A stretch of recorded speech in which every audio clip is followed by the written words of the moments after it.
दैनिक आहार है वचन का प्यारा उपहार। रोज का है ये आत्मा का पोषण संसार। हर शब्द में छुपी है ईश्वर की पुकार। आओ सुनो समझो जीवन में लाओ प्यार।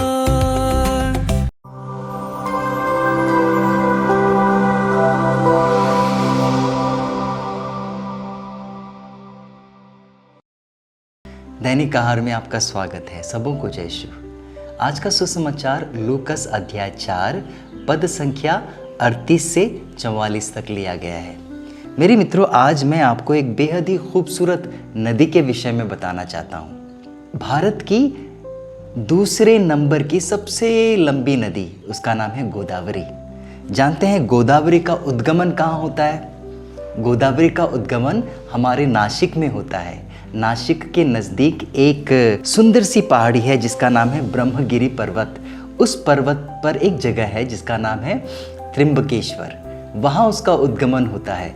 और दूसरी बेहद ही दिलचस्प बात है कि नासिक से जो अरब सागर है वो मात्र 180 किलोमीटर की दूरी पर है।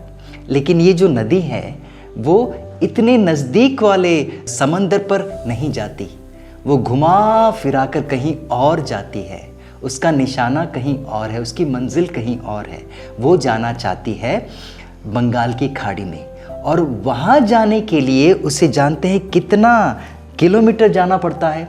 1465 किलोमीटर। और वो भी 5 राज्यों से जाती है। वो जाती है महाराष्ट्र से, तेलंगाना से, छत्तीसगढ़ से और आंध्र प्रदेश से होकर, उड़ीसा से होकर फिर जाकर बंगाल की खाड़ी में गिरती है। मेरे मित्रों, ये नदियाँ जो होती है हमें बेहद ही खूबसूरत सी सीख देती है। और आज मैं उसी सीख के बारे में आपको बताना चाहता हूँ।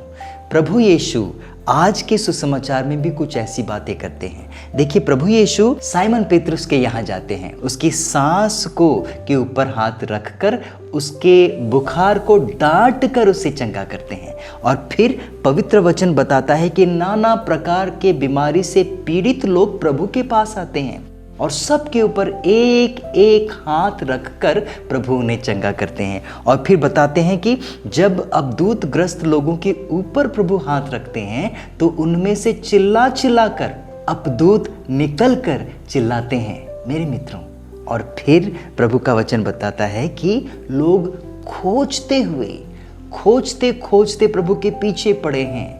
और जब वो उन्हें पाते हैं, पता है प्रभु क्या कहते हैं? प्रभु कहते हैं, मुझे दूसरे नगरों में भी जाना है। मुझे यहाँ तक सीमित नहीं रहना, मुझे दूसरों नगरों में भी जाना है और ईश्वर के राज्य के सुसमाचार का प्रचार करना है। और इसीलिए मैं भेजा भी गया हूँ। मेरे मित्रों, लोग उनसे प्रार्थना करते हैं और कहते हैं, प्रभु हमें छोड़कर मत जाइए, यहीं रह जाइए। लेकिन प्रभु ऐसा कहते हैं, नहीं, मुझे जाना है। प्रभु जानते थे कि प्रभु के पास मात्र 3 साल है। लेकिन इन 3 सालों में उन्हें प्रभु के वचन का फैलाव करना था, ईश्वर के प्रेम का प्रचार करना था। और इसीलिए इन 3 सालों के अंदर प्रभु यीशु कहाँ कहाँ नहीं गए, एक स्थान से दूसरे स्थान। और बाइबल का वचन हमें, पवित्र वचन बताता है कि उनके पास भोजन करने के लिए भी समय नहीं था। मैं ये बात इसीलिए बता रहा हूँ क्योंकि जो नदी होती है, नदी के गुण कुछ इसी प्रकार के होते हैं। मेरे मित्रों, नदी को आप रोक नहीं सकते। नदी को आप रोक नहीं सकते। नदी यदि रोकी भी जाए, एक बांध भी बांधा जाए, तो वो उदारता से उस बांध को भर ही देती है। अपने पानी से इतनी उदारता से भर देती है कि वो फिर से बहने लगता है। और नदी कहाँ बहती है? नदी अपने निचले स्थानों को देखकर ही बहती है। और वो कहाँ से आती है? वो उचले स्थानों से आती है। ऊपर के स्थानों से बहकर नीचे की दिशा में बहते रहती है। और उसका तीसरा गुण ये है कि वो जहाँ कहीं भी जाती है वो चंगाई फैलाती है। जहाँ कहीं भी जाती है वो बंजर भूमि को हरियाली में परिवर्तित करती है, बंजर भूमि को उपजाऊ बनाती है, गांव और खेड़ों के लोगों के प्यास को बुझाती है और फिर अंत में जाकर वो आराम करती है समंदर में। मेरे मित्रों, प्रभु यीशु का जीवन भी ऐसा ही था। प्रभु यीशु कहते हैं, मुझे मत रोको, मुझे मत रोको, क्योंकि मुझे दूसरे नगरों में भी जाना है और मैं इसीलिए इस संसार में भेजा गया ताकि मैं ईश्वर के सुसमाचार को बताऊं लोगों तक। और जाते वक्त प्रभु यीशु ने कभी किसी को दंड नहीं दिया, प्रभु यीशु ने कभी तलवार नहीं चलाया, प्रभु यीशु ने किसी की बुराई नहीं की, बल्कि चंगाई करते गए। अब दूतों को निकाला और जितने लोग भी उनको स्पर्श करते थे ना, वो सब चंगे हो जाते थे। अपदूतग्रस्त चिल्ला चिल्ला कर उनमें से निकल जाते थे। मेरे मित्रों, क्रिस्तीय होने के नाते हमारा कर्तव्य भी ऐसा होता है, नदी की तरह बनिए। आप नदी की तरह बनिए। आज के सुसमाचार में आपका क्या विचार है? जो सिमोन पेतरुस की सांस थी, वो नदी बनना सीख गई। प्रभु यीशु से स्पर्श पाकर वो भी नदी की तरह बन गई। क्या आप जानते होंगे, वो ज़रूर अपने गांव में प्रभु यीशु के प्रेम के विषय में तो बताती ही होगी। ज़रूर हर लोगों के पास में जाकर उसने बताया होगा कि प्रभु ने मुझे चंगा किया, प्रभु ने मुझे चंगा किया। पेतरुस के बारे में सोचिए, पेतरुस कहाँ कहाँ नहीं गया। इन सब बातों को देखकर, प्रभु के प्रेम को महसूस करके, क्या उसने अपने प्राण नहीं त्यागे, वो भी रोम शहर जाकर।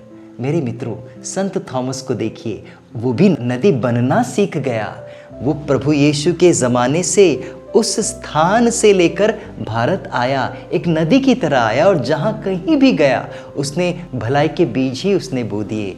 मेरे मित्रों, ईश्वर के प्रेम को फैलाने के लिए उसने अपने प्राण की आहुति दी भारत में आकर। प्रभु यीशु के शिष्य होने के नाते हमें भी नदी की तरह ही बनना है।